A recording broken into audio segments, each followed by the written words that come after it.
పూర్తి వివరాల కోసమై స్క్రీన్ మీద కనిపిస్తున్న మొబైల్ నెంబర్ కాల్ చేయండి. షరతులు వర్తిస్తాయి. ఇప్పుడు మీరు చూస్తున్న videos all type of all in one multipurpose paper plate making machine.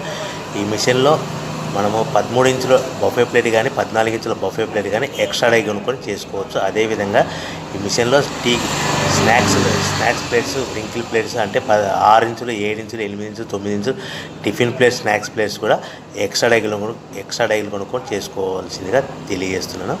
So ఈ మిషన్కు 2 HP మోటార్స్ ఉంది. మనం ఇంటి కరెంట్ కాకుండా దీన్ని కంపల్సరీగా కేటగిరీ 2 మీటర్ ఫిట్ చేసుకోవాల్సిందిగా తెలియజేస్తున్నాను. సో మనము ఈ మిషన్లో బేరింగ్ డైల్ అంటే 13 ఇంచులు కానీ 14 ఇంచులు కానీ మనకు నచ్చిన డైలీ ఎక్స్ట్రా డై కొనుక్కొని బఫే ప్లేట్ తయారు చేసుకోవచ్చు. అట్ ద సేమ్ టైం చిన్న చిన్న కప్పులు కూడా తయారు చేసుకోవచ్చు. అదేవిధంగా దీంట్లో టీ కప్పులు తయారు చేసుకోలేమని మీకు అందరికీ తెలియజేస్తున్నాను. రా మెటీరియల్ విషయానికి వస్తే రా మెటీరియల్ వారానికి ఒకసారి 10 రోజులకు ఒకసారి స్వల్ప రేట్లు పెరుగుతూ ఉంటాయి. కాబట్టి మీరు స్క్రీన్ మీద కనిపిస్తున్న మిషన్ ఎక్కువ కానీ రా మెటీరియల్ యొక్క విషయాలు డీటెయిల్స్ తెలుసుకోవాల్సిందిగా మీకు అందరికీ తెలియజేస్తున్నాను. ఎవరైతే మిషన్ కొనుక్కొని రా మెటీరియల్ కొనుక్కొని తయారు చేసుకున్న ప్లేట్స్ మనం సొంతంగా అమ్ముకునే